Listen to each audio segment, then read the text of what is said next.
Hey everyone, welcome to JoJo's World. Good afternoon, maybe, wherever you may be sitting. Hey, stay a while and listen to JoJo's World, a podcast by me, Liam S. Smith. And me, Nick Ballantyne, the other one of the co-hosts. I had to say it. That's I had right. to say it. It's literally muscle memory at this point, just to Because say this it. is, of course, JoJo's World, our JoJo's Bizarre Adventure recap and discussion podcast, where today we're talking about episodes 49 and 50 of Legend of the Galactic Heroes. A great show. Great show. Yeah, you know what else is great, Liam? Me.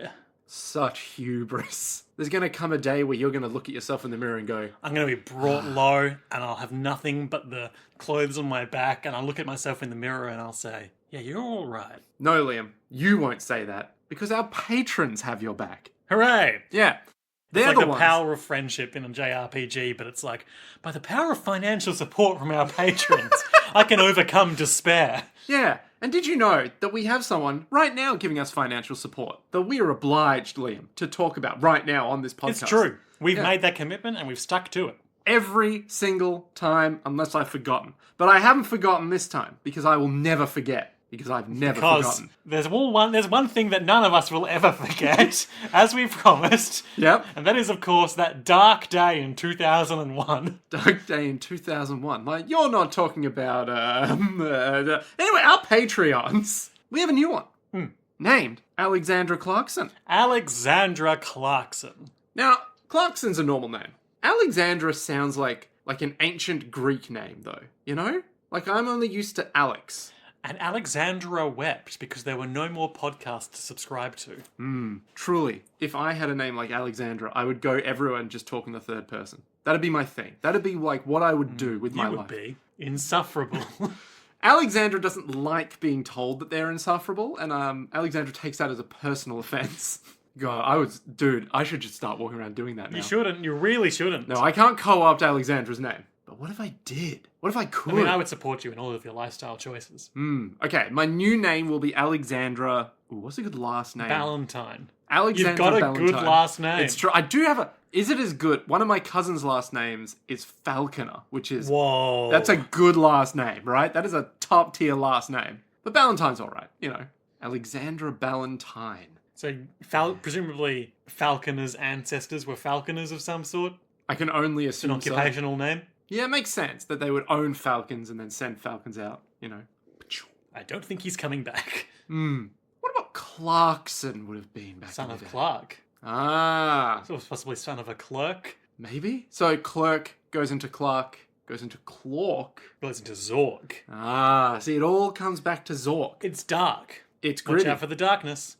Did you know that there's Open a dude? the door. There's a badass Gru walking around in that Zork, and it's coming for you, Alexandra. I've heard of this. I've heard of this Gru. He's big. He's friend to all minions, right? I don't think he's a friend to anyone. He just likes to kill I people. don't think you're picking up what I'm putting down. Oh, okay. Okay. Thanks, Alexandra. So, Nick. Yes. 4950 Legend of Galactic Heroes. That leaves us, I believe, 2 podcast episodes left until we are done with this tranche of LotGH. My God. What are we going to do after that? I've given it some thought. Okay. Thinking, as I am, that Steel Ball Run is on the theoretical horizon.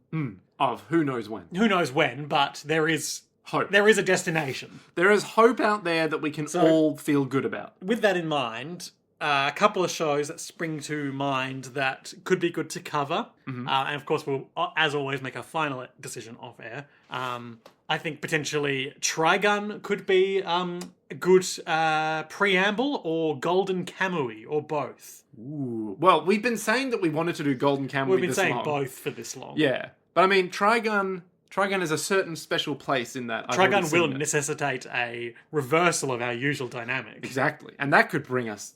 I mean, who knows what'll happen then? Probably just what's happening now. Yeah. But who knows what'll happen? I'll just be there going, no, wait, you have to wait, Liam. You have to wait. It'll get better. And then at episode 26, you'll be like, Nick, I don't know if it got better. And I'll be like, no, it got so good. It got so The good. man with 3 guns. Damn it, you're ruining the whole... So, I don't know, Golden Kamui, we still want to see that bear. We do. Like, we have to watch that bear. But also, Trigun. We've got to see the man with the big cross. The Or man- big coffin, or Wolfwood? whatever it is. Yeah, well, you got to see Wolfwood. Yeah. And also the plants, or the vegetables, or whatever they are. The plants, yeah. and those 2 insurance adjusters. Oh, These are Meryl all the things I know and- about Trigun. Meryl and Millie. Yeah. We love Trigun here. It's the perfect show. So we will think about that. We'll also think about some other options, but there too in the pipeline. No Gundam? No Gundam? No. Never Gundam? Well, I'm watching Gundam 0079 at the moment. I've seen about 5 episodes. What is with all the Gundam names? Well, I think this was like a kind of a New Hope situation where first it was just called Mobile Suit Gundam, but then they did a billion other Mobile Suit Gundams, so they appended a Right. subtitle. It takes place in the year 0079 of the Humanity Space Calendar, which is not what it's called, but it's what I'm calling it. Okay. Why did they make a new calendar? Why did they do it in Legend of the Galactic Heroes, Nick? You know what? Touche. You know what? I'm nodding my head, and you know what? Damn, that's a good point. That's a damn good point. It's 6 months into the war between Earth and the Principality of Xeon, and 50% of the total human population has been eradicated. Oh my god. Okay. So it's settled into a kind of Cold War because shit got intense. Are they still on Earth, or are they just No. like throughout So the galaxy? there's Earth, and then there's a bunch of like, not Dyson spheres. What are the ones? We were talking about this last time. The ones that are tubes. Tube. Oh, yeah. Where they're like Like big a tube- Lagrange cylinder or whatever they're called. Yeah, just like a big like donut. No. kind of thing. Oh, just big tube. Yeah, big tube. Big not a halo. Yeah, not a halo, not a Dyson sphere, just big tube, A tube. big tube, like a dark saber. That's right. Right. Okay, I'm with you. I'm absolutely with you now. And the furthest one of those has declared itself an independent polity and declared war on Earth. Oh my god. So I've seen about 5 episodes now, and it's settled into the Child Soldier Brigade on the ship called the White Base, repeatedly thwarting Shah Aznable in his attempts to capture the Gundam and the White Base. Cha. And the main guy, Amuro, who pilots the Gundam, who I told you last time taught himself to pilot it From the manual. instruction book. Yeah. He's clowned on Shah 3 or 4 times now Okay. in direct Gundam to Gundam combat. Yep. Or mobile suit to mobile suit combat. And Shah keeps being like, this mobile suit, it's so high spec, it's so powerful. But this pilot's an idiot. It's like he doesn't even know what he's doing. And then he keeps losing. Yeah, he's really just coasting on the power of the Gundam to cover up the fact he doesn't really know how to drive it that well. Amazing. Incredible. Or doesn't know military tactics because he's a child. Yeah. He's like 15 years old, I think. But that's what makes him so good at his job. In the sense that no one can predict what the fuck he's about to do. And they've got a little fighter plane as well. And they've got a Did they have a name? Like the fighter. it does, but I can't remember it. Okay. And there's a like artillery bomber on tank treads that requires 2 people to drive it. Nice. How much military accuracy is there in this show? I don't know. You know, like, have they ever discussed flanking? Nick, if there's one thing you know about me, it's that you know I'm not well equipped to judge that. But you, as someone who knows all military tactics, must surely know about the military accuracy. Like flanking. Yeah. And, pushing through the centre, if this show has taught me anything. you gotta pinpoint that center, you know? And then make big laser go boom. Or sometimes you form a crescent to hem them in. Yep. Other times you might just go, I'm just gonna shoot them until they die. Yeah. Has there been anyone in Gundam who's pulled out a notebook and a gun because And they're they shot ashamed? themselves in the head. And because they're ashamed of their military. Not so far, no. Ah, well. The Gundam has 2 lightsabers built into it, though. That's cool. Oh, do they like replace its hands? No, it just pulls them out of like the Oh, now see that's the sick. sheaths on its back. Yes. And then just pachoo. That's right. That's what lightsabers do. Yeah. Okay. Sick. Maybe I should watch Gundam. It's very old. Like Yeah. Oh no, I'm it aware shows how its old it age. Would you believe Gundam is older than I am? Yeah. And everything I've seen of it makes me go, that's very Japanese. It's just part of the culture of Japan now, I think. They've got that big Gundam over there. Yeah. You can't even drive it. What's the point? Well, there's no war going on right now. It's also just a statue. Yeah, but they'd find a way. They'd find, like, if a war broke out, you know that someone would be like, so I'm going to modify that statue so it works. We're going to use it to win the war. And then it takes one step and falls over. Yeah. Yeah. Not such a mobile suit after all. Yeah. Hey, speaking of Mobile Suit Gundam, Yeah. one of our patrons, one of them, Strike 3 in fact, Strike 3. has been sending us a lot of messages. Strike 3. He's been sending us a lot of messages about Gundam, and there's 2 little facts that I think you might want to hear. I'm listening. So I think he's referencing GXUUUUUX. I refuse to learn how to pronounce it, but I call it G-Quarks. I want to believe that's close enough to what it should be called. You know, he said a lot of stuff about how there's some great This milts in the is show. the ongoing series currently, I believe. Possibly also a movie. Oh, okay. Fuck, there's so much Gundam. He basically said two things. Sydney no longer exists. Now, who's Sydney? Sydney, the place. Sydney, Australia. Yeah, it was wiped off the map in the backstory, and we later see a globe where Australia has a hole punched into it. So Dang. Sydney's just gone. It's just away. The other thing... Melbourne remains unscathed. Stay winning, Melbourne. As ever. Well. He also said something about... Remember how they just put the Sydney Opera House in Legend of the Galactic Heroes on another planet? Oh yeah, I did forget that. Why the fuck did they do that? I don't know. Yeah. He's also said something about there's a bazooka that somehow ate the woof woof fruit. So it's a dog. Oh shit, that's what I was thinking of. We were talking about One Piece last time. I was thinking it was a baseball bat or something, but the guy has a baseball bat, and his dog is also a gun. A bazooka, in fact. Yeah, and it shoots out balls, and he uses his big bat to hit them back. Turns out the bazooka isn't the only intimate object to eat a fruit. Intimate object, you say? Well, he's got intimate here, so I'm gonna... The only intimate object... Okay, well, I'm not going to make fun of our listeners. I'll make fun of you. I'm not going to make fun of our listeners for a Hey, typo. I'm I'll make fun of you for misspeaking. I'm pronouncing the best I can here. Apparently, 2 swords, 1 weapon of mass destruction, and a teapot have all eaten a fruit. There you go. So there you go. Kaboom, kaboom. Thank you, Strike 3. Yo ho ho, he took a bite of gum gum. And thank you, Alexandra Clarkson. Thank you. Thank you, Nick. Thanks me. I'm Nick. I'm cool. And now a compliment for me. So, Nick, these 2 episodes of Legend of the Galactic Heroes. Yes. A real thing. A thing that exists in this world, not in Gundam, but in this world that we live in right now. The Darkness Before Dawn and Battle After Battle. What happens in these 2 episodes in a nutshell? Not fucking much. Oh, a lot happens. So, the first episode, Yang, after saving Bukok's fleet last time, returns to Highness and is promoted to Fleet Admiral, so he's of equal rank with Bukok now. The youngest, pretty much ever. In history, yeah. Go Yang. And the next record holder was promoted posthumously as well. So he's absolutely killing it right once now. again, Yang breaks all the barriers. He's only 32 years old. He's younger than us. Yeah, that's fine. So then he formulates his plan and lays it out to Walter Islands about, I want to kill Reinhardt, and for that I have to lure him out. Yep. Meanwhile, Reinhardt has the flu. He has a fever, which he has to stay in bed for, which gives him time to reminisce about who would look after him if he had a fever. Yeah. And guess who that is? His sister and Kirkais. God fucking damn it. So, and then at the end of the episode, Yang has reunited with Yulian as well, and he sets out to go do the second episode, which is Battle After Battle, in which Yang repeatedly harries the fleets of Reinhardt's subordinates to pick them off one by one and then draw Reinhardt out into a direct confrontation. And I guess it's going to work, because it seems to be working. Yeah, Lowengram literally is like, I'm going to go meet with that guy. Yeah. So it's probably going to happen. It's the situation where Yang wants to fight Lowengram and destroy him to destroy his fleet's unity. Reinhardt knows that's what Yang wants to do, but he's still going to go meet him head on. And Yang knows that Lowengram knows that he knows. Yeah. But Lowengram knows that he knows that Lowengram knows that he knows. Yeah. And that's the end of it. Yeah. Yeah. Good show. And Ruenthal knows. Well, Ruenthal doesn't know shit.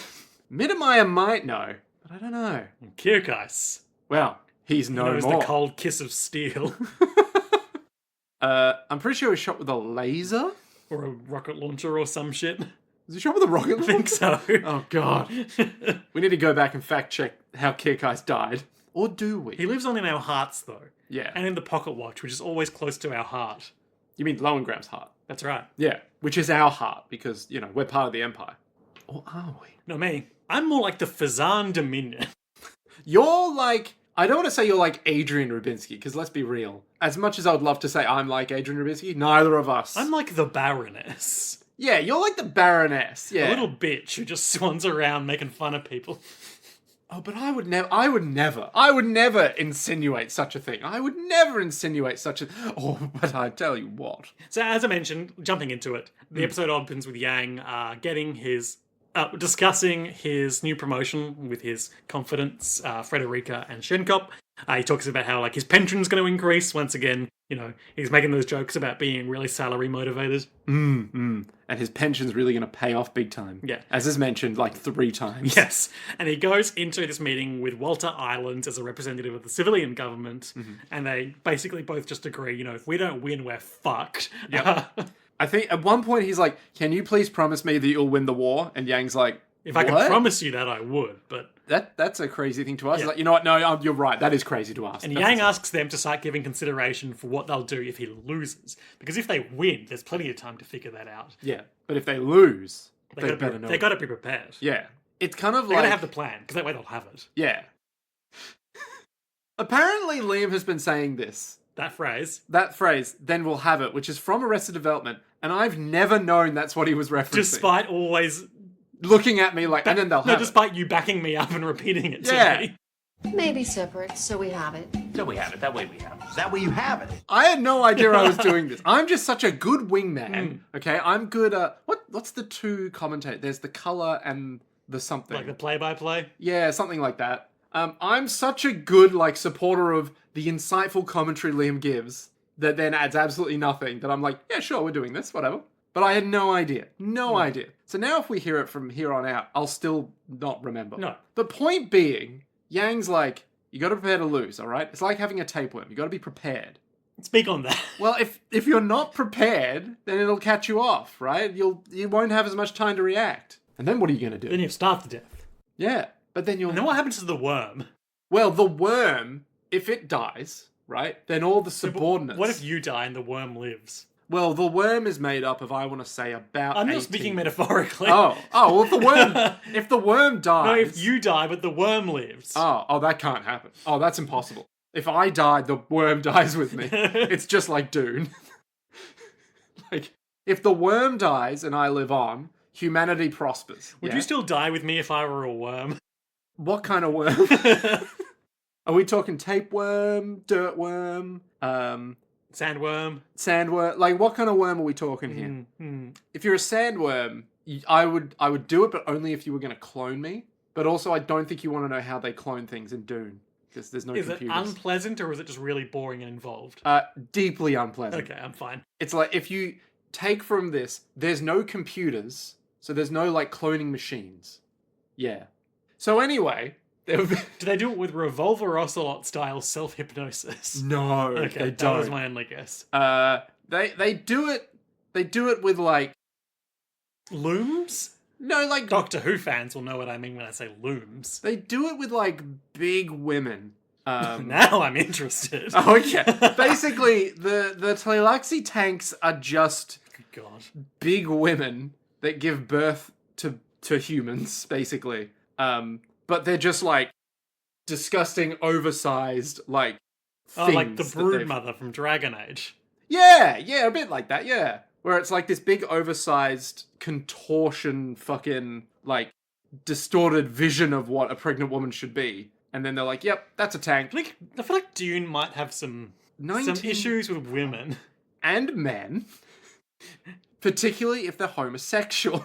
And that's why... don't really like Dune so much after the 3rd book, because you're like, oh shit, maybe this is not good. Yang talks about how Reinhardt's a bachelor, a confirmed bachelor. Such a bachelor. And if you kill him, he'll have no subordinate, he'll have no clear successor, so then all of his admirals will start squabbling over the scraps of the Empire, which will leave the Alliance a reprieve. We get a good shot of all the Admiralty's heads, and Oberstein looking like an absolute fucking scumbag. Yeah, he just does not fit in. But you know he'll go for the throne. All the others look kind of noble, and they're like, I'm here to serve the state, and Oberstein's just like, just let me fucking die. And Yang also reflects on the fact that, even though this is what the Alliance needs to do to survive, there are negative moral ramifications to this, because as we've discussed at length, Reinhardt has apparently been a boon to quality of life for the average Imperial citizen, and the successor is not guaranteed to be the same. Yeah, because he doesn't leave an heir, so there'll be just some random person will have to take over. Ruenthal, for instance. Yeah, and who knows what they'll be like. They'll oppress them. Potentially. And then that would be horrifying. So there's a lot of talk, I think we've kind of danced around it but not really addressed it so explicitly in this season of the show about the benefits of democracy, a healthy democracy or an unhealthy democracy versus a benevolent or potentially malicious dictatorship. Yeah. It's like, is it worthwhile to proceed down the path of tyranny if it means people benefit from it? Because the Alliance is clearly an unhealthy democracy at this stage. Yeah. You know, it's got all that Corruption inside of it. It's got self-serving leaders. It's got Trunick has been like a war hawk in the past, just like promoting war with the Empire to fuel his own popularity. Propaganda machine at play. Of course, he's got his own secret police that dress like Jason Voorhees as well. Meanwhile, the Empire doing pretty okay for itself. You know, a dictatorship, but the nobility is getting kind of weeded out And day the by common day. man's interests are being advanced. Yeah. So it does make you think. But it's all, both of these situations are both theoretically short-term states of affairs and could go either way in future. Exactly. If the dictator dies, who takes over? Does it get worse? I was if thinking, we elect a different party, maybe things get better. I feel like potentially the guy whose name I've never memorized, Legend of Galactic Heroes man, Yep. Mr. Galactic Heroes himself. Yeah, I'm with you. Yep. I feel I don't have a strong read on Which one? Which the one author of the books. Oh, okay, yes. Mr. Galactic Hero. Yeah. I don't really feel I have a strong read on politically what his opinions are on this matter being explored. I do feel like he has contempt for the press based on their depictions throughout this show. Yeah, that's fair. That is fair. I figure he must just be like, everything will suck no matter what, but you have to make your peace with that because they all have positives and negatives. But also, I'm really into lasers. I think that's probably as far as he'll go. Wow. At least, even publicly. Trenchant analysis here on JoJo's World. Thanks, Nick. If I was asked publicly to give my opinion on anything political, I'd be like, oh, look, you know, no matter what the government is, it's all going to Government should be investing more in lasers. Yeah, I mean, look, I'm a big fan. Look, wait, I should talk like an Australian on the news, where it's like, excuse me, sir, how do you feel about, you know, political funding? I'm like, oh, well, I'm not a big fan of, you know, these government types coming in and bloody putting money where their bloody mouth is sometimes. But, I mean, if we could have more funding into those big fucking lasers, I think that would put us in good stead for the future. Like, you know, there's a lot of things you can do with a laser, you know? You can cut, you can transmit with a laser. I reckon the footy would be good with a laser. Do you reckon the footy would be good, mate? And then some guy like 20 minutes away be like, mate, fucking laser footy would be sick, mate. See, I reckon fucking laser, yeah, fucking good on it, mate, yeah. Crack open a beer. Yeah, fucking laser. Here, cheers to that, mate. Yeah, fucking good on you. The reporter leans in from behind the camera with their own beer that's been opened the whole time. And then it goes back to the studio as the guy puts away his beer frantically. Danny Stewart with that report. Man on the street. And now we go straight to the game, and then everyone has beers going, fucking lasers, mate. That's right. Yeah. That's what life in Australia is like. Yeah. Up until the terrible tragedy that destroyed Sydney, but left the rest of the nation unscathed. Like Melbourne. Those damn Melburnians. None of my business what they're up to over there. It might be your business if it means we don't get as many lasers as we could get. You ever think about that? Like, do you ever think about the impact of Melbourne's oppressive regime against space lasers? Dictator Dan. Exactly. To be honest, we love Dan. He's gone now, isn't he? Yeah, he's long gone. Yeah, he but retired. They're still talking about him. Yeah. Why are they still talking in the about UK, him? they're still basically talking about Jeremy... Jeremy Irons? That's right, yeah. What's his name? What, Dan? Jeremy Corbyn. Jeremy Corbyn? Who's Jeremy Corbyn? Never mind, it's not worth it. Doesn't matter. The point being, Yang's got a plan. To kill Lowengram. It's our only chance of winning the war. He wants to lure him out because he knows that he can't back down by just repeatedly annoying him. And, you know, Yang, without ever meeting him, has perfectly assessed Reinhardt's psychological weakness, which is that he's obsessed with winning and also specifically with being seen to fight and win. Yeah, because he knows that Lohengram's entire support from the nation comes from the fact that he keeps winning, not just keeps them safe. It's like, no, he's powerful, he's a leader, he's doing well, and everyone's like, yeah, he's fighting for us. And he's like, if I keep winning, things are good. But Yang knows. But there's also an element of ego there, certainly. And by ego, we mean arrogance. No, we don't. Oh, we just mean ego? Meanwhile, On planet Uruvasi, where the Empire are making their base, I have to share this Reddit comment. Oh, go on then. This episode features Urvashi, which is a term from Hindu mythology. According to this Reddit commenter, arachnophobic. Huh. Interesting that you would name yourself arachnophobic. It doesn't matter. Interesting. Urvashi is a famous Aspara, which are celestial maidens known for being extremely seductive. Oh. So when the Empire put their base there, they were like, that looks like a good planet. I think it's just the name of the planet. I don't think we need to read anything further into that. And there's also, I think, a planet or ship, Gandharva, in this episode. Gandharvas are a race of spirits who are celestial maidens. Sick. Oh. Do love that Hindu mythology just goes all out on sick fucking rad spirit dudes. You know? Yeah, that's right, Nick. You know what I mean? Like, they just have a bunch of dudes and all of them are fucking rad. Yeah. That's right. Yeah. So, Reinhardt. The opposite of Yang. That's right, his opposite number. So they're setting up base. And he's called Lennon Camp, who was in the Isolone Fortress, over to his forces, bringing their total army to 180,000 combat ships with 20 million soldiers. No big deal. I've seen bigger. But they're having supply line problems, because logistics are ever the problem of the invading armies in this show. You can't You need underestimate. Sam Porter Bridges to reconnect them. He'll get you your supplies. Yeah. And he'll be incredibly Australian doing it. Yeah. Longram has this weird line that's like, people Do you think undervalue... if I made a sci-fi show, Yeah. I could have the faster-than-light technology be called the Norman Reedus Drive? Yeah, you could absolutely do that. Why wouldn't you be allowed to do that? Just do it. Because of Drive with Norman Reedus. Oh, it's Ride, damn it. Yeah, but you could still call it, we're going... The Reedus Drive. Yeah, the Reedus Drive. But you could also say every time they activate it, the activation sequence It's is a the ride. Normus Reedus ride. Yeah. Yeah. Yeah, you could do that. I shouldn't, but I could. Or you just have a guy named Norman Reedus in the show, played by Norman Reedus. And every time... And also it's just Norman Reedus. Yeah, it's just Norman Reedus. Every time you activate it, it zooms in on his face so he can go, let's ride.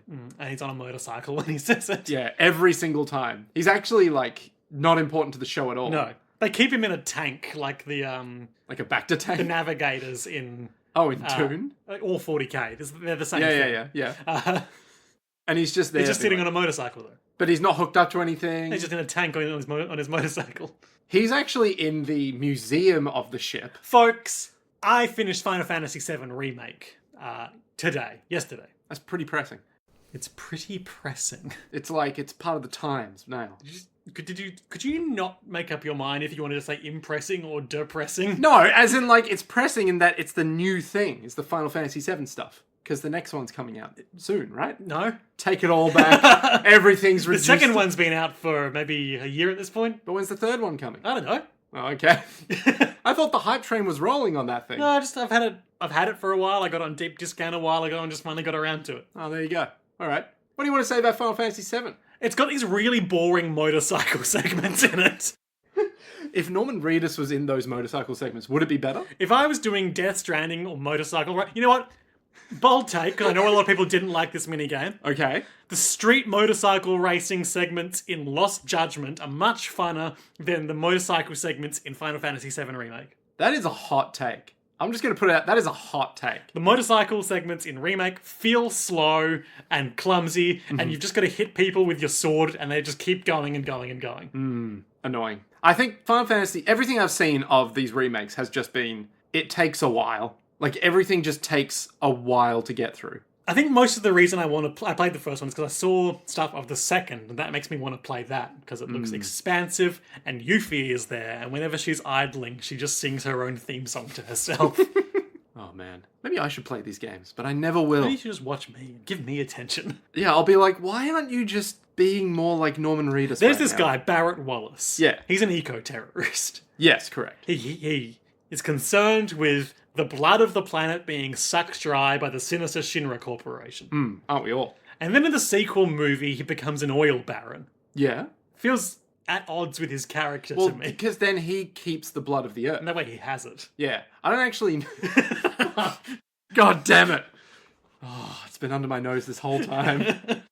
Yeah, I don't know why he's an oil baron. I don't know. He's just a guy. It just feels wrong. I mean, everything feels wrong. You Yeah, know? that's society. Yeah, exactly. You wake up in the morning, how do you feel? What else do I know about Final Fantasy VII? You just played the Yeah, entire but like game. the wider the larger, lore. broad one. Yeah. What do you think about Aerith right now? Yeah, it's cool. She hits a guy with a chair. Yep. She- Anything else? Her design is such that you would expect her to be like the high-voiced, shrinking violet anime archetype, but she's actually just kind of chill and will sass you. Yeah. What do you think about Tifa? Tifa, I don't understand why in all her flashbacks she's dressed as a cowboy. Well, because she's a country gal. Yeah, so is Cloud. He's not. Yeah, but Cloud's a little bitch, so that's, you know. Tifa, I think she's got the same thing going on as Aerith, where her personality is like the opposite of what you'd expect from her design archetype. But also that just makes her really boring.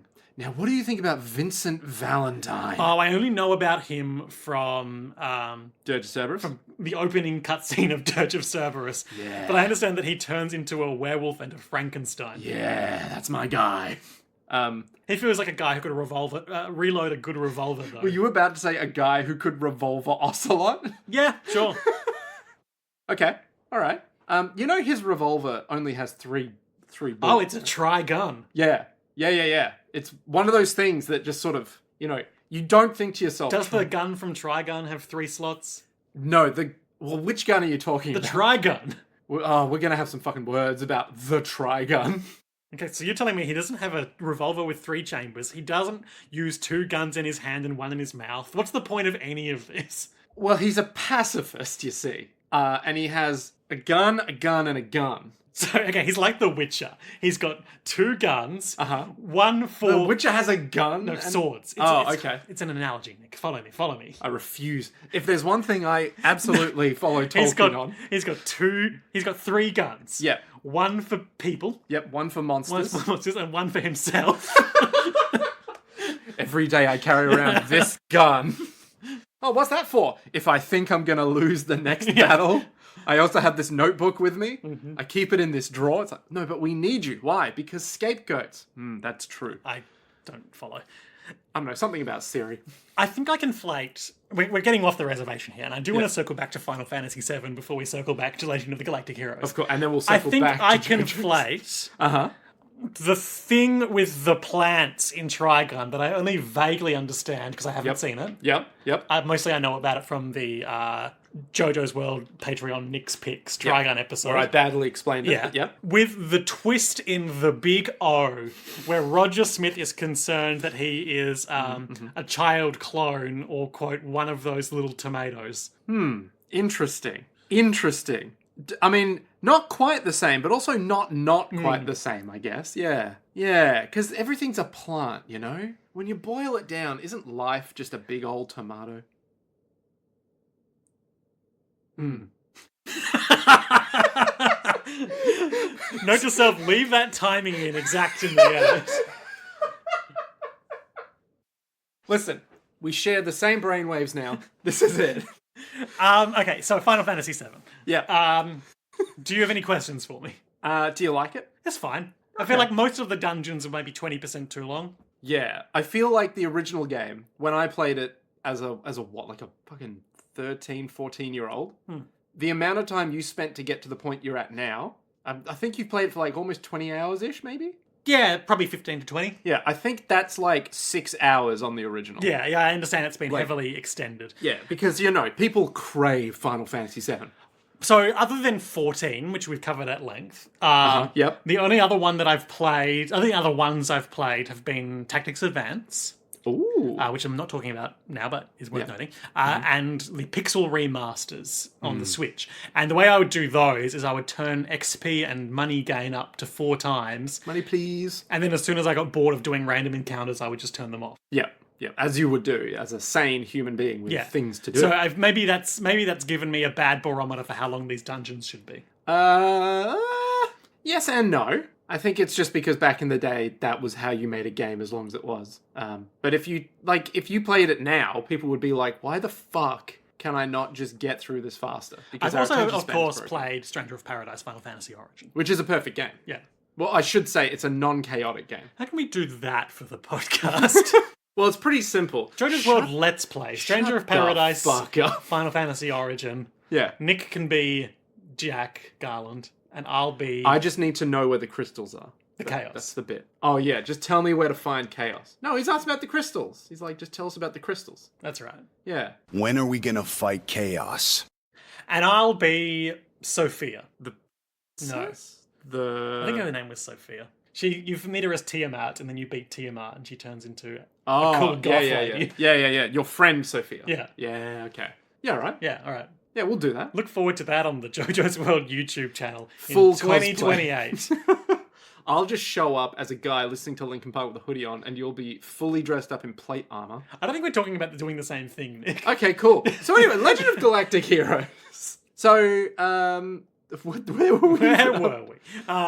Yeah, so Lowengram is setting up some plans. Yeah. Everyone's setting up their plans. Yeah. Okay. Yang's telling Frederica and Shenkop about his plan to kill Lowengram. To lure him out based on Yeah. ego. And we should try to like fight the second stringers. We should avoid Mittermeier and Ruenthal, because they could really put us to the test. Yeah, they're actually competent at their job. And Shenkop responds, well, this isn't like sports. It's not like we get more experience and improve by playing against stronger opponents. Is that what sports is?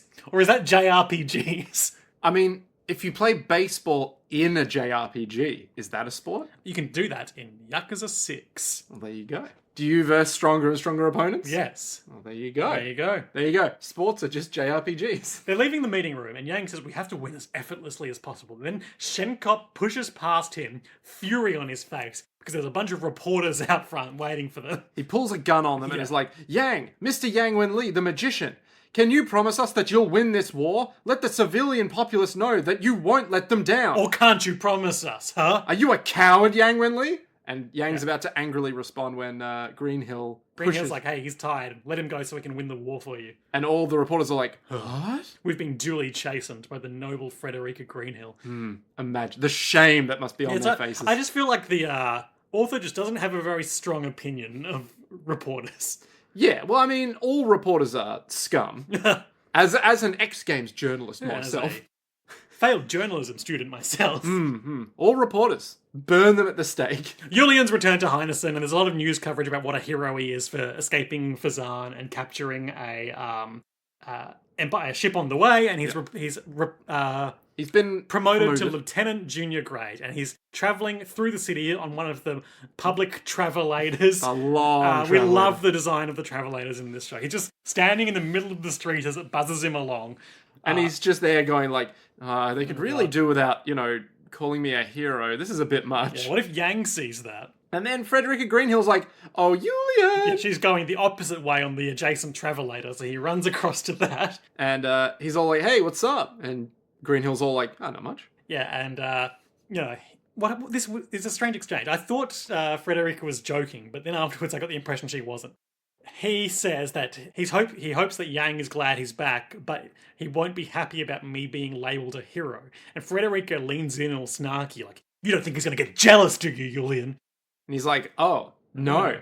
Good, because otherwise I'd have to slap you. I'd do a really good job of it too. I'd use my full arm extension and come in actually like that. I was very good in college. Yeah, strange. I think she's still joking, but she's just like... deadpanning it. Julian, you're not going to become an egotistical, tyrannical ruler, are you? With all this power trip going to your head, are you? So they banter for a bit, and then we segue back to Yang and Julian reuniting as Yang is having dinner. 2 croissants. Some sushis. A fried egg. Oh no, those aren't sushis. Those are meatballs. Sausages. Are you talking about these things? Oh, they're little hot dogs. Yeah, little bangers. Yeah, and that's pop a banger something. in your mouth. That looks like mashed avocado or a lettuce leaf. One of the two. Beautiful anime Either food. lemon wedges or garlic cloves. Or just banana peels. It's a real cosmopolitan meal. Yeah, it's something that I wouldn't eat, that's for sure. And once again, they banter about Yang's pension, and they talk about how Julian captured that ship, and he's like, I just used the thing you did at Eyes Alone. And Yang says, I should have copyrighted it. Between my copyright and my pension, I would have been set up for life. Classic Yang. Blah, blah, blah. You've gotten taller, Julian. You're fully grown up. No, I'm still only half grown. I'm going to get twice as tall as this. And they continue on just chatting. And they go to a restaurant and have a lovely dinner together. And they talk about the nature of man. As always. The waiter tells Yang that because of the supplies, they can only serve them roast chicken. Beef. Sorry, roast beef. A delicious roast beast.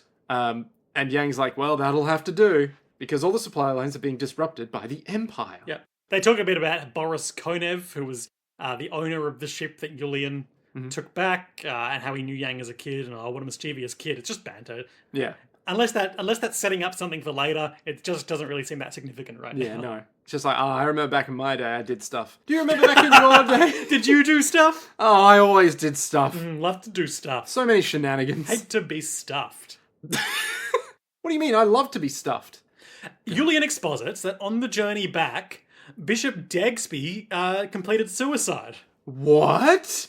He suicided himself out of the Earth Cult? Yeah. That doesn't seem like that was in character. And it's sowing more seeds for Earth Cult being the ultimate mastermind of all the evil in the world, because Yang is now aware that they were pulling the strings of Fazan, and probably associated with Trunix. And they talk about how Earth is ultimately irrelevant, and it should remain that way. Yeah, because as man, headed out into the stars, the center went from Earth to elsewhere. Yeah. So, humanity's center obviously would have changed, but the Earth Cult doesn't see it that way. After our arms and legs grow, we cannot return to the cradle. Cue many shots of lasers and spaceships. Yep. And yeah, the nature of man. The nature of man. War. In every age, in every place, the deeds of men remain the same. That's right. Yeah, that's the opening, by the way. Basically, as kind of a... Yeah. I don't think we've ever mentioned... Yeah, the opening has that quote. I can't remember who it's attributed to. But I don't think it is. Is it? I thought it was attributed to someone. It doesn't matter. It doesn't matter. Yang alludes to giving Bagdashu a secret mission, and later on at the end of the episode, when they're taking off, we see him left behind with a big coat on. Ominous. Do you remember who that is? No. He's the guy. He was part of the coup d'etat forces sent to kill Yang, and then Yang was like, join my crew. And he was like, all right. That's right. And he was like, well, I'll try not to kill him. And Yulian's like, you better fucking not kill him. Yeah. Or I'll kill you. He's like, oh, geez, that was a joke. That guy. Yeah. Yeah. Now I remember. Now we know. And then Reinhardt has the flu, and he imagines his sister taking care of him. And then in another scene later, he imagines Kirkai's taking care of him. He's having a bad time, but he's having a good time. Reminiscing. Meanwhile, Yang's like, yeah, this place is fucked, hey. Reinhardt has also started spending more time with the child from the previous episode.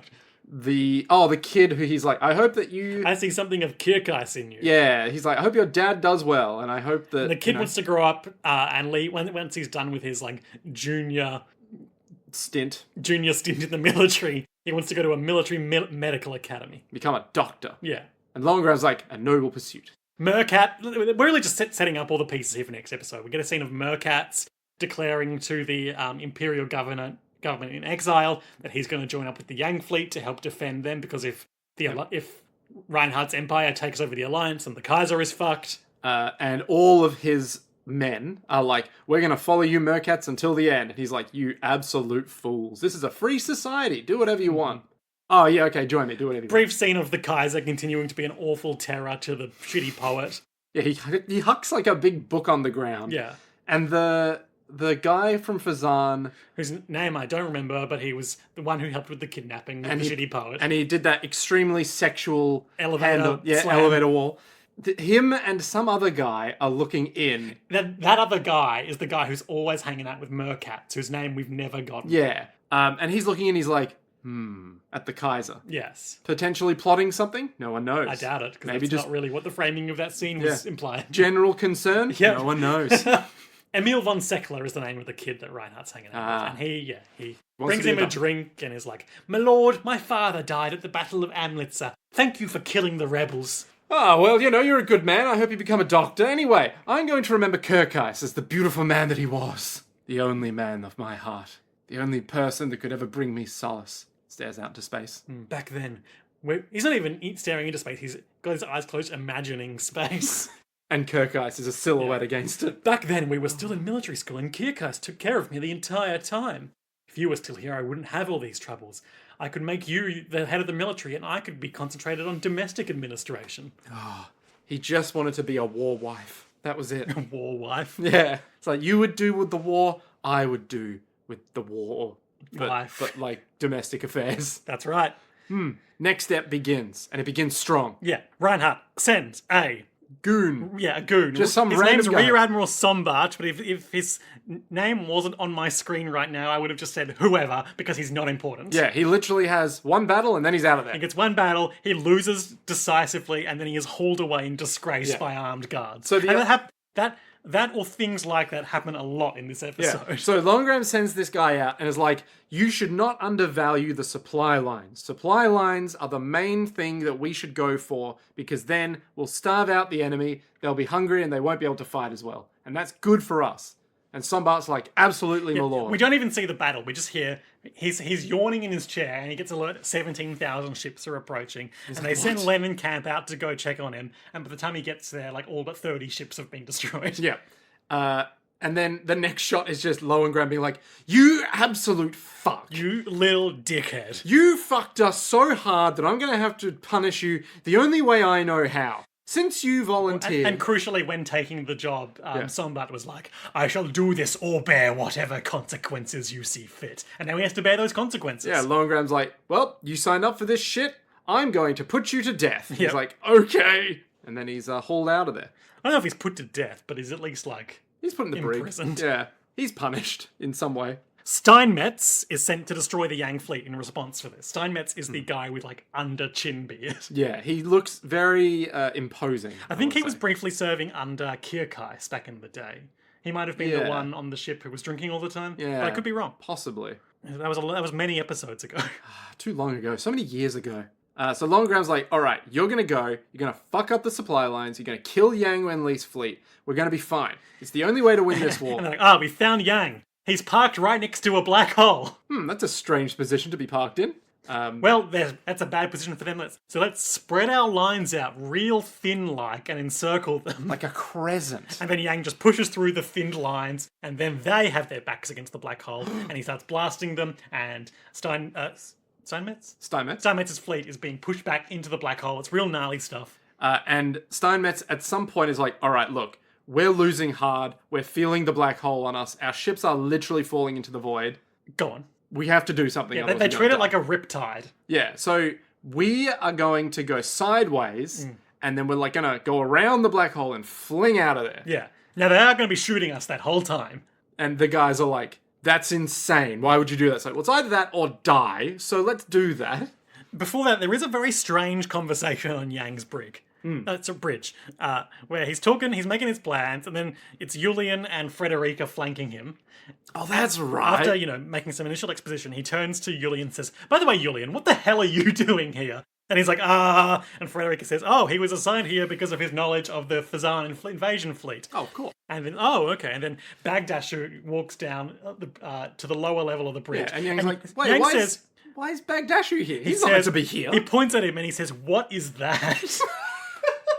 The Yang racism arc. What do you... Sorry, not Bagdashu, Mashengo. Frederica says, what do you mean, what is that? That's Second Lieutenant Louis Mashengo. It's like, why is Mashengo here? He's not meant to be here. Well, he's here because Julian's here. He's his bodyguard.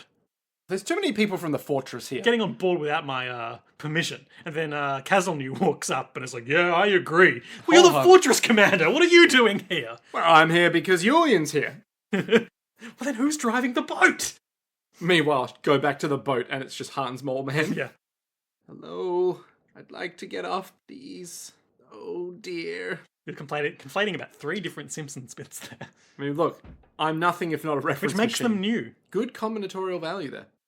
So, some black hole exposition. It's about 9 kilometers wide. Uh-huh.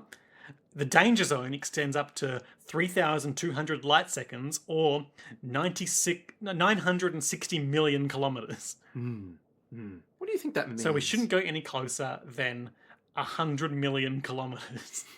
Or is that a billion kilometers? 1, 2, 3. Yeah, I think that's a billion. Okay. Yeah, that'd be a billion. It depends which definition of billion you're using, I Yeah, suppose. the billion I use is like the zombie billions, where it's like, there's just too many to count. We should stay too many to count. Do I want to kilometers. know? No, I'm just saying a bit. Okay.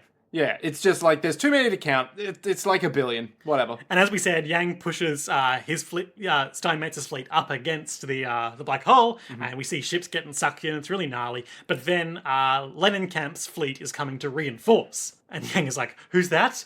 It's Admiral Lennencamp. Ah, yes, Mr. Lenin, he says. Mr. Leonard. Oh. So then I think his plan is to run Well, away. he says they've got but- 3... That fleet will be here in 3 hours. So we've got to destroy them in 2, then run away in 1. Yeah. He's just doing guerrilla tactics this whole episode. It's a lot of fun. So basically, he keeps shooting out the guys near the black hole, Yeah. and then when Lennon shows up, he's like, okay, retreat a little bit. And then fire a shot when they're just outside our range. Yeah. But the thing is, he knows that... He's in his head. Yeah. He's psychologically destroyed him before he's fired the first shot. He knows that Lennon's paranoid because he's been got- put onto He Isolone got caught in Fortress that Tube. big trap in Isolone when they Yeah. did the thing with the waves. Yeah, so now he's like, wait, don't go any further. They're attacking us. It'll be a Wait, trap. Stop. Yeah, and then he keeps running, and he's like, And then they okay, use maybe... his paranoia about the potential for a trap to just leave. Yeah, so then he keeps being so paranoid that he just lets him Yang get away. truly is a genius at strategy in the sense that no one else has any idea how to use it. Yeah. There was a cool moment where Yang says, do a pinpoint strike on their capital ship or whatever. And all of the lasers fired into from all the ships, fired into a single point, which then became like a huge Kamehameha blast. I don't really understand what happened there. No, but it looked cool. Yeah, it was like, destroying their entire central fleet, whatever. Yep, we love to see it. Yep. But he pretty And then he leaves. pretty much And then, wins, yeah. Reinhardt is tossing up whether to punish Steinmetz and Lennencamp as harshly as the other guy. But then we have a hard cut to Frederica being like, you shouldn't punish them. Well, a flashback of sorts. Yeah, but it was a hard cut. And she's all like, you can't do this. And then, Because he initially wanted to send Lennencamp back to Isolone and bring back the other guy who's now manning it. yeah, but then Hildebrand was like, Hildegard. mean, Hildebrand Hildegard. is, of course, the comedy detective from Final Fantasy XIV. of course, most powerful being in the known universe. Most indestructible. Yeah. So Hildegard is like, listen, you can't make Isolone Fortress into like, Punishment duty. into just like, but I'm going to get Because sent it's a to... prestigious fortress. I don't want to get sent there and then send them there. It's like, you can't do that. And Longram stands up and is all like, see, I agree with you, but you're wrong. Because, But I will do it. yeah, I'll do it, but also you're wrong. Because if I look out this window into space, clutching my little... Kirkite's amulet. Yeah, my Kirkai's locket. And I think to myself, how do I win the people? And it's winning through victory. And that's why I'm going to go kill Yang myself. Okay, here's the exposition from Hildegard. Okay. 3 reasons she doesn't think he should do it. Number 1, New York is a busy place. If you punish Lennencamp and not punish Steinmetz, they'll feel it's unfair. You've already punished Rear Admiral Sombart. And if you do much more punishment, you'll intimidate your own soldiers. Classic. And then lastly, you'll undermine the position of being commander of Isolone Fortress. So if you just punish them both lightly, it's fine. Yeah. And Longram gets up and is like, Fine. but I'm going to go kill Yang. Brief scene of Ruenthal and Mittermeier having some delicious wine together in like a provincial planet bar But only 1 bottle of wine. because of rations.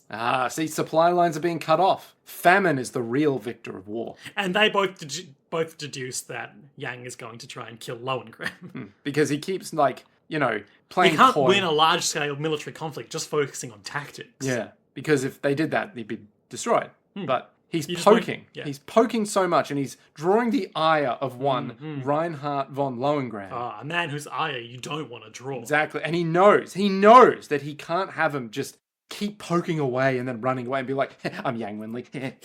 Like, he can't the do that. mischievous Yang.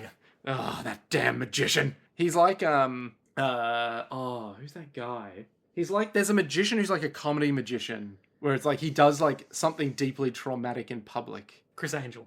No, not Chris Angel, the other guy who has like street magic. He locked himself up in like a sarcophagus for like 7 days. David Blaine. Yes, David Blaine. He does something crazy that's like, so listen, and he looks like dead at all times. And he's like, so listen, I know that I just asked you to get your card, but there's one problem, which is that your card is actually very close to me. And that's why. And then he slowly like cuts open his chest or Eee. something. And he's like, is this your card? And it's like, but why would you do that? Why? Magic. I think one of my favorite ones is him. There's like a recurring thing that he does on, I think it's like the Jimmy Fallon late night show, where he's like, my favorite magician was a guy who could keep a frog in his throat and like continue talking the whole time. And this is at the end of an That interview. feels cruel to the frog. Yeah, and Jimmy Fallon is like, wait, what are you talking about? It's like, Oh, fuck And then he off. regurgitates a Nick was frog. he was doing visual jokes in the podcast Of, like- again. yeah, He of, was, like, gagging. like retching when Yep. the physical motion of retching. Yep. And then he just regurgitates a living frog into a bowl, and everyone's like, ah. The next time he's on the show, he's like, I thought, that whole frog thing was pretty cool, but I just wanted to know, like, could you There was do a it? guy who kept a pelican in his throat. Yeah, he literally is like, could you do it with like razor blades and like paper clips? I mean, obviously the trick is it's not actually in his throat. Like, Yeah. he's not keeping a frog in his throat. Yeah, but then he's like, I just thought I'd try something with, a bit more danger. And then he just like does razor blades, paper clips. I think at one point there's like some other small item. And then after all of that, he's like, oh, sorry, hang on a second. And then regurgitates another frog. And you're like, David, please, I'm going to have nightmares, please. Magicians are insufferable. No, they're either everything you want or they're a guy that you're just like, shut up, stop. Yeah. Reinhardt, they're running low on supplies. Yeah. So Reinhardt sends frogs. a redheaded guy whose name I didn't catch. We'll call him Flame Hair. Well, we know that his McFailure. ship's name is the Salamander. Oh, the Salamander. Good name. To go and raid an Alliance supply base. And he does that, but it's another Yang trap because the supply pods, which are like these white orbs all floating in space, very video gamey. They look like balloons, but they're actually filled with rich nutrients. And that rich nutrients, it's actually not rich nutrients, it's helium. Oh my god, they're Which- like balloons! Yang explodes and kills them all. Someone on the Reddit objected to this because of helium being an inert Noble gas, gas, yeah. that shouldn't explode. I immediately, upon seeing this, went, helium? I didn't care. Not hydrogen? Is that not? Yeah. Just seems like a weird... Anyway. So it's another trap. Yang once again harries the fleet and wins. And everyone gets punished on Reinhardt's. Yeah. Everyone gets detention. Lowengram at this point is like, you've all disgusted me, you weak little shitlords. Okay, you little dickheads, this is what we're gonna do. I'm gonna send you all out to pretend to capture Alliance bases. Yang will hear that and come and try and attack me. Oh, because you know that Yang's coming for you. Exactly. And someone says, sir, you can't possibly do that. You're going to use yourself as bait against Yang Wenli. Oh, so we have skipped over a scene where all of the All the admirals. all the admirals on Reinhardt's team are talking about how frustrated they are with Yang. And I just want to highlight that quickly because there's one guy who's like a booth over from everyone else. He's not a main character. I don't know his name. But his Steinmetz. No. Oh, okay. But his dialogue is so strangely recorded. Unlike everyone else in the scene, all of his dialogue is like he's shouting. He's not that far away from them, but he's just yelling. And he doesn't look that impassioned when he's Yeah. talking. Like, everyone there's like, He's just noticeably louder and yellier than everyone else. Yeah, they're all kind of talking about how obvious it is that Yang's trying to push Lowengram to attack him. And they talk about, like, should we just take over the capital? No, because then the Yang fleet is still out there. And they'll just keep harrying us. It's just, But this one guy who's like, no, Lowengram's the best. I don't care what any of you say. Lowengram is the winner. Yeah. And Bitterfeld, obviously, being, like, the simple-minded berserker that he is, just wants to destroy the Yang fleet. Of course. But he can't have that. Yeah. And then we hard cut from that to Reinhardt being like, call my admirals together, I've got a plan. I'm going to attack Yang myself. Yes. But sorry, you were saying before that diversion. I can't remember. Okay. Yeah. Anyway, so he's telling all of his admiralty, I'm going to kill Yang. You're all shitheads. You failed me for the last time. You all go out there, attack some bases. I'm going to go for Yang because I know that he knows that And what I'm I going to do know. is I'm going to set up my lines of defense. Yeah. He won't. All going well, he won't be able to penetrate them all. But he'll stall, and once he's stalled, you'll all come back and snurkle him. Yep. Military tactic Yep. and snurkling. Yep. It's When like... you've got to capture the snorks, you encircle them. Exactly. If you're going... If I'm whatever kind of sea Gargamel was in the snorks. I was going to say, if you're trying to attack a snorkeler, you ensnurkle. That's right. Yeah. Same principle. Yeah. It's like because they keep their head above water by using the What do we know snorkel. about the snorks? Wait, what the fuck are you talking about? The snorks. Rip off aquatic Smurfs. What? Is this real? Yeah. No. What do we know the about snorks- Moomin? Oh, Moomin is... Yeah. That's a real thing. What do we know about Les Schtroumpfs? Les Schtroumpfs? The French name for Smurfs. That's not real. France isn't real. I mean, I imagine it's far more... Is there a sea Gargamel? Is it like the dub for Pokemon where, like, for no reason whatsoever, Googling snorks. it's like, what is it, Starfree? Gargamel. Is it Starfree that's just like, Starfree? No, Star You and Star Me just go, yeah! That's I true. believe it's like an Ultraman reference or something. Oh, never knew that. And I never will ever again, because I've already forgotten. Snorks villain. This is the important stuff people come to us for. So listen, the Snorks Bigweed is a seaweed-like creature and has been the main antagonist of the Snorks since Season 3. Asked and answered. Howdy, my name's Bigweed. What's your superpower there, Bigweed? A 12-gauge shotgun. So anyway, Longram's setting out the plan. He knows that Yang knows that he's coming for him, but Yang knows that he knows that Yang knows that he's coming for him. So, who will win? Impossible to know. Yang. I mean, almost definitely Yang. But what if it's not Yang? Once again, the shouty guy just chimes in from the back ranks, being like, "There's no one too equal to you in the entire universe, sir." And Reinhardt's like, shut up. I think just no one responds to him. No one takes him seriously. So he's just like, look, I'm going to go do my thing. You can follow me. Okay. Emil? He's got this my analogy. doctor? Analogy? Yeah. Wait, which analogy is this? The visual analogy. He has Emil, Yeah. the ensign, bring over a bottle of wine and a big pile of A4 paper. Oh, this. And he takes out the wine and he pours it on the paper. And then he picks up piece by piece. It's stained with wine. Crumple it. It's stained with wine. Crumple it. It's stained with wine. But a Crumple little it. less. But eventually he gets to a piece that has no wine on it. Because even though you can push through the ranks, eventually, thin as they are, they will arrest you. And that's his plan, to trap Yang. Yeah. Yang is the wine and Reinhardt's defenses are the papers. But who's Emil in this metaphor? Everyone's just like, man, you didn't need to waste all that paper. I know that you're like the Kaiser basically or whatever, but Didn't original... you know that paper's not free, Reinhardt. Didn't original... We've got a stationary budget. You know the original Kaiser fought against, like, global warming. Like he didn't like global warming was happening, and so we stopped using paper. You're making this up. But, like, you're using a lot of paper. And wine. And the wine. wine's being rationed right now. Do you understand how much hubris this takes for you to just decide to use this analogy on us right now? We hard cut from the wine metaphor to Hildegard once again being in his office being like, I don't think you should do this plan. He's like, well, I'm going to anyway. I love to fight, love to win. I have to win.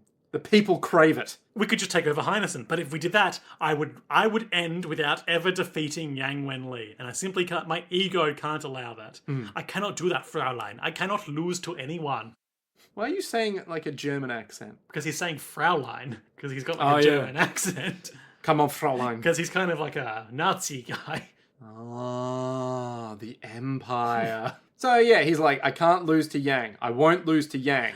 And I also won't win without beating Yang. Yeah, because if they win the war and he hasn't beaten Yang, like What's it all for? That's what's the point. Yeah, what would What's going on? Kirkheis think? Exactly. Kirkheis did not die so that I would win a war without having to fight my enemies. And then he stares out the window and is like, if only you could be here, Yang. And Kirkheis. Oh, sweet innocent Lowengram. Then we end the episode on a shot, or maybe that was the end of the episode. Okay, yeah, that was the end of the episode. But there is one more shot where Ruenthal is setting out to do his part of the plan. But he's like, but what if I'm sneaky and I don't turn back? What will happen to Lowengram then? Maybe then I can become the Kaiser. Ruenthal, you wouldn't be playing both sides. The most telegraphed heel turn in the history of this show. Could you imagine if nothing comes of all of his he proves perfectly loyal. Yeah. And he's rewarded for his loyalty. Exactly. Heterochromia? No, that's not symbolism at all. Yeah, that's not... He's not... It's not indicative of someone being in two minds or duplicitous. Yeah, he's only got one face. Yeah, he's a real Harvey Dent type in that regard. In that he's got one face. Yeah, he flips a coin, but because he's got heterochromia, the coin has a head on both sides. That's right, but the eyes have different colours. Exactly. And so it's always heads. That's right. And then Lowengram's all like, Kirkheis, Yang, and then touches the cold glass. But in Star Wars, they would call it transparasteel. And in Warhammer, they would probably call it, like, glasscrete or some shit. Yeah. Well, because it's not glass. It's superior glass with concrete. Yeah, and that's that. That's that. And then he speaks again to the doctor Emil guy. von Seckler and is like, the beast only knows how to go forward and to fight. Just material to make the hunters look good, and I am the hunter. Anyway, I'm going to kill that guy. I'm going to kill Yang. Are you done making my bed yet? It's a bit weird that you're in here making my bed and I'm just in a bathrobe. I'm going to be a doctor. Do we need to worry about that in like an Akio Ottery sort of way, or is it fine? I don't think it's as sexually charged. I'm just going to put it I out don't there think now. it is either, but Tanner, let me worried about these kinds of things. They can come out of nowhere. Yeah, after you watch Utena once, you never view the world the same ever again. Ugh. And at last, it seems like we're looking to, since the first two episodes of this show, we have not had a substantial interaction between Yang and Lohengrin. yeah. So, But now, potentially, in the next something's episode... going to come to a head. Yeah, in the next episode, it's all going to pop off. That's right. Who lives? Who dies? Me. That's right. Yep. Highlights, lowlights. I want to say, because it's just real dumb, my highlight is going to be Yulian being on the Travelator, Pretty good. bombarded from all sides by Japanese TV variety show newscasters who Yeah. are just like, oh, well, I mean, he's done such a good job, that young Yulian. He's a real warrior. And it just keeps going where it's like, oh, he's such a good man. He is a good man. I'm going to weigh in with my opinion on Yulian now as a news broadcaster. I think he's a cool guy. And Yulian's like, oh, God, there's another TV over there. Oh, God, there's another TV over there. This is getting out of hand. Just a good bit. There you go. Your highlight. Look, honourable mention to the black hole battle. Like, that was cool and novel use of space in space combat. But I've got to give it to the comedy scene where Yang's like, why are all these people on my ship? What the hell is that? Oh, terrible. Just a good little bit of goofery. Yeah. Low light, though. Low lights. Tricky. Hard. Just like me. I could have done without the, we're the press, we're horrible scene. Oh, yes. Where it's just like they ambush Yang. Yeah.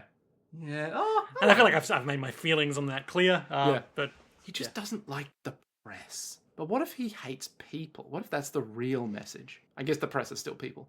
Or are they? I think dear. my low light is going to be probably Lohengrin and Fraulein. Hildegard von Mariendorf. Oh, crucially, he sends her away from the front lines as well. Yeah. Every time they talk to each other, it always turns into, Lohengrin, don't do this instead. And Lohengrin goes, no, I won't do that. And then he clutches his thing, and Kirkheis has and goes, actually, Hildegard, you're not Kirkheis, and you never will be. but Kirkheis would do that, so I'll do that. Yeah. And it's like, okay, all right, just maybe say yes to Hildebrand once, you know? Hildegard. I mean, Hildegard. Say yes to Hildebrand when he's telling you, I think the one who did the murder was that little cactus guy over there. And then you look at the cactus guy, and he's like, me? Yeah, Yeah. he's doing the cactuar pose. Yeah. Did the cactus ever do it? Nah, I was just making that up off the top of my head. Is Hildebrand a good detective? No, Okay. he's a comedy character. I see. Is his assistant a good character? Like He's got detective? narcolepsy and a lot of bombs. She has narcolepsy? Yeah, Oh my god. Okay. and a lot of bombs. A lot of bombs. You've told me A lot about of these big bombs. cartoon bombs, bowling balls with Yeah, picks with a attached. little Yeah. on it. Yeah. Anyway, next time. Yeah, Yang and Reinhardt they gotta are fight. clearly going to fight each other, not in single combat like we all want, but in elaborate space fleet strategy. To be fair, we don't know for sure that they're not going to fight each other so much that they bang their ships into each other. And they run and jump through their cockpits and start wrestling. Or they just open like an airlock and they both meet each other with no guns and go, well, if it isn't my most favoured opponent, now I'm going to I'm just going to psychically put this destroy out him." there. Yeah. Reinhardt would absolutely clown on Yang in a fist fight. I reckon Yang would do great if it was like psychic damage. Like, what's his name? The guy who died from stress. Oh yeah, Andrew Falk. Yeah, if he could Andrew Fork him, no doubt Yang would get him. But I don't know if he can. But if he had a gun, like Lohengrin didn't have a gun, I think maybe he'd do pretty well. No, because we know he's a lousy shot. Oh, that's true! He is terrible, isn't he? Yeah, Lohengrin would destroy him. Although Lohengrin might be like, I wouldn't sully my hands with a sword or even a gun. I'll use a noble giant battle axe. I'll use my most noble tool, Kirkheis. Oh no! The episodes are called The Battle of Vermilion Part 1 and 2. Oh, so literally it's just going to be Yeah. these two lads going at it. God damn. I think we'll find out all of that and more next time. On JoJo's World. But until then, to Be continued.